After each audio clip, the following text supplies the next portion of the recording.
안녕하세요. 알면 돈이 되는 지혜와 정보를 담은 지혜상자입니다. 에어컨 제발 이렇게 사용하지 마세요. 모르면 전기세 더 내셔야 합니다. 여러분, 같은 에어컨을 사용하는데 어떤 집은 월 전기요금이 5만 원, 어떤 집은 20만 원이 나온다면 믿으시겠습니까? 이 차이를 만드는 건 에어컨 성능이 아닙니다. 바로 사용법의 차이입니다. 오늘 이 영상을 끝까지 보시면 여러분도 에어컨 전문가 수준의 절약 노하우를 완벽하게 익히게 됩니다. 폭염이 와도 전기요금 걱정 없이 시원한 여름을 보내실 수 있습니다. 하지만 이걸 모르면 이번 여름에도 똑같이 매달 불필요한 전기요금을 내게 될 겁니다. 더위는 더위대로 참고 전기요금은 전기요금대로 폭탄 맞는 상황이 될 수도 있습니다. 지혜는 나눌수록 더 커집니다. 구독하고 주변에 공유해주세요. 모두가 함께 행복해지는 그날까지 지혜상자가 함께하겠습니다. 지금부터 에어컨 전기요금을 절반으로 줄이는 5가지 핵심 방법을 알려드리겠습니다. 에어컨 전기요금 절약하는 첫 번째 방법, 올바른 온도 설정입니다. 여러분이 가장 궁금해하는 질문이죠. 에어컨 온도를 몇 도로 설정해야 할까요? 정답은 24도에서 26도 사이입니다. 왜 이 온도가 중요할까요? 에어컨은 온도 1도가 낮아질 때마다 전력 소모가 8% 증가합니다. 22도와 25도의 차이는 단순히 3도가 아니라 약 25%의 전기요금 차이를 만들어냅니다. 25도면 덥지 않을까? 걱정하지 마세요. 실제 체감 온도는 설정 온도보다 2-3도 낮게 느껴집니다. 25도로 설정해도 22, 3도 정도의 시원함을 느끼실 수 있습니다. 그리고 여기서 중요한 팁 하나 더. 처음 에어컨을 켤 때는 온도를 1, 2도 낮게 설정하고 바람 세기를 강풍으로 하세요. 빠르게 시원해진 후에는 원하는 온도로 올리고 바람을 약풍으로 바꾸시면 됩니다. 절대 하지 말아야 할 실수는 18도, 20도 같은 극저온 설정입니다. 빨리 시원해지라고 낮춰봐야 속도는 별로 빨라지지 않고 전기만 축냅니다. 이것만 지켜도 전기요금이 30% 이상 줄어듭니다. 하지만 온도 설정만으로는 충분하지 않습니다. 이제 여러분의 에어컨 타입을 정확히 파악해야 합니다. 에어컨 전기요금 절약하는 두 번째 방법, 에어컨 타입에 맞는 사용법입니다. 여러분 집 에어컨이 인버터형인지 정속형인지 아시나요? 이걸 모르면 아무리 온도를 잘 맞춰도 전기요금이 폭탄처럼 나올 수 있습니다. 구분법은 간단합니다. 2011년 이후 에어컨은 대부분 인버터형, 그 이전은 정속형입니다.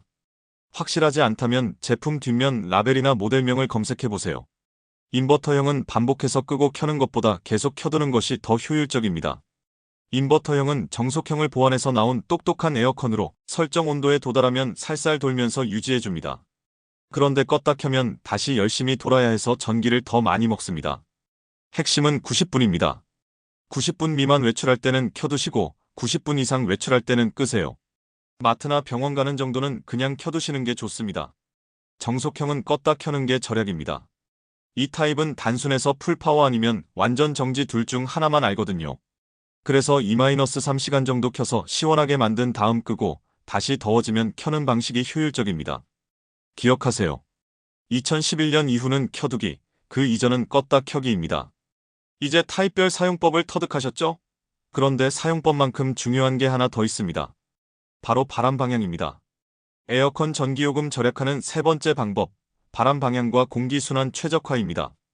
여러분, 혹시 에어컨 바람을 사람 있는 쪽으로 향하게 하고 계시나요? 시원한 바람이 나한테 와야 시원하다고 생각하시죠? 이게 바로 전기요금 폭탄 맞는 지름길입니다. 에어컨 바람은 무조건 위쪽, 천장 방향으로 향하게 해야 합니다. 왜일까요? 차가운 공기는 무겁기 때문에 자연스럽게 아래로 내려옵니다. 천장에 닿은 찬 공기가 골고루 내려오면서 방 전체가 균등하게 시원해지는 거죠. 반대로 바람을 아래로 보내면 찬 공기가 바닥에만 깔리고 천장은 여전히 뜨겁습니다. 그러면 에어컨이 아직도 더운데? 하면서 계속 열심히 돌게 됩니다.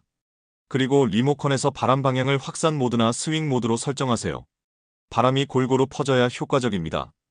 여러분, 에어컨을 사용할 때 선풍기와 함께 사용하는 것이 더 효율적이라는 사실은 다 알고 계실 텐데요. 여기서 진짜 비법을 알려드리겠습니다. 선풍기는 에어컨보다 전기를 40배나 적게 먹으면서도 체감 온도를 2-3도 더 낮춰줍니다. 중요한 건 위치입니다. 선풍기는 에어컨 반대편에 두세요. 에어컨에서 나온 찬 공기를 방 전체로 퍼뜨려주는 역할을 합니다. 이것만 제대로 해도 에어컨 효율이 2배는 좋아집니다. 하지만 아무리 바람을 잘 설정해도 에어컨이 더러우면 소용없겠죠? 이제 청소와 관리의 비밀을 알려드리겠습니다. 에어컨 전기요금 절약하는 네 번째 방법, 에어컨 청소와 관리입니다. 여러분, 더러운 필터 하나가 얼마나 큰 문제인지 아시나요? 이건 마치 마스크를 여러 겹 겹쳐 쓰고 달리기 하는 것과 같습니다. 숨이 막혀서 더 힘들게 뛰어야죠. 에어컨도 마찬가지입니다. 필터가 먼지로 막혀 있으면 같은 양의 공기를 빨아들이기 위해 실외기가 더 세게, 더 오래 돌아야 합니다. 당연히 전기를 훨씬 많이 먹게 되죠. 더 심각한 건 냉방 효과도 떨어진다는 겁니다. 더러운 필터를 통과한 공기는 제대로 차가워지지 않아서 에어컨을 더 오래 틀어야 하고 전기요금은 계속 올라가는 악순환이 반복됩니다. 필터 청소는 간단합니다.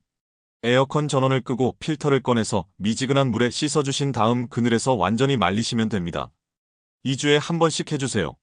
실외기 관리도 중요합니다. 실외기 주변을 깔끔하게 정리하시고 가능하다면 간단한 차양막이나 은박 돗자리로 그늘막을 만들어주세요. 햇볕에 그대로 노출되면 효율이 떨어집니다. 필터와 실외기를 제대로 관리하는 집은 에어컨이 훨씬 조용하고 냄새도 안 나며 전기요금도 눈에 띄게 줄어듭니다. 특히 3년 이상 된 에어컨이라면 더욱 관리가 중요합니다. 관리 여부에 따라 성능 차이가 확연히 나거든요. 이제 에어컨 관리법까지 터득하셨죠? 마지막으로 제습 모드의 올바른 활용법을 알려드리겠습니다. 에어컨 전기요금 절약하는 다섯 번째이자 마지막 방법, 제습 모드 올바른 활용법입니다. 여러분, 혹시 제습 모드가 냉방보다 전기를 덜 먹을 것 같아서 자주 사용하시나요? 이건 완전히 잘못된 상식입니다. 제습 모드든 냉방 모드든 실외기는 똑같이 돕니다. 단지 바람이 덜 나올 뿐이죠. 에너지 소모량은 거의 비슷합니다. 그렇다면 냉방이 목적이라면 굳이 제습 기능을 사용할 이유가 없습니다. 그럼 제습 모드는 언제 써야 할까요? 바로 장마철이나 습도가 높은 날입니다. 같은 온도라도 습도가 높으면 더 답답하게 느껴지거든요. 중요한 건 평상시에는 제습 모드를 굳이 사용하실 필요가 없다는 겁니다. 습도가 높을 때만 사용하시면 됩니다. 제습 모드의 올바른 활용법을 알려드리겠습니다. 처음에는 냉방 모드로 한두 시간 돌리다가 제습 모드로 바꾸세요. 그러면 냉방의 시원함은 유지된 채 습도는 낮은 뽀송뽀송함이 유지됩니다. 왜 이렇게 해야 할까요? 제습 모드는 냉방에 비해 바람이 약하게 나옵니다. 처음부터 제습만 켜면 온도가 떨어지는데 시간이 오래 걸리죠. 하지만 냉방으로 먼저 온도를 낮춘 다음 제습으로 바꾸면 시원함을 유지하면서도 불쾌한 습기까지 제거할 수 있습니다. 특히 장마철이나 실내 바닥이 끈적하고 땀이 마르지 않는 날에는 이 방법이 가장 효과적입니다. 기억하세요. 처음부터 제습만 켜는 게 아니라 냉방으로 시작해서 제습으로 바꾸는 겁니다. 여기까지가 에어컨 전기요금을 절반으로 줄이는 5가지 핵심 방법입니다. 이 모든 것을 종합하면 여러분의 전기요금은 확실히 크게 절약됩니다. 다시 한번 정리해드리겠습니다. 첫 번째, 온도는 24도에서 26도 사이로 설정하시고 처음 켤 때는 강풍으로 시작해서 온도 도달 후 약풍으로 바꾸시기 바랍니다. 두 번째, 2011년 이후 에어컨은 인버터형이니까 90분 미만 외출 시에는 켜두시고 그 이전 에어컨은 정속형이니까 주기적으로 껐다 켜시기 바랍니다. 세 번째, 에어컨 바람은 위로 천장 방향으로 향하게 하시고 선풍기를 에어컨 반대편에 두어서 공기순환을 도와주시기 바랍니다. 네 번째, 필터는 2주에 한 번씩 청소하시고 실외기 주변은 깔끔하게 정리하며 가능하면 그늘막도 설치해 주시기 바랍니다. 다섯 번째, 제습 모드는 평상시에는 사용하지 마시고 습도가 높을 때만 냉방 모드로 먼저 돌린 다음 제습 모드로 바꿔서 사용하시기 바랍니다. 여러분이 해야 할 일은 단 하나입니다. 오늘 들은 이 내용을 바로 지금 실천하는 것입니다. 이 정보를 아직 모르는 가족, 친구, 지인들에게 꼭 공유해 주시기 바랍니다. 여러분이 공유한 영상 하나로 한 가정의 여름 전기세가 크게 줄어들 수 있습니다. 지금 구독 버튼을 누르시고 좋아요도 눌러주시기 바랍니다. 알면 돈이 되는 지혜와 정보를 담은 지혜상자였습니다. 여러분 모두 올여름 시원하고 경제적인 여름 보내시기 바랍니다. 감사합니다.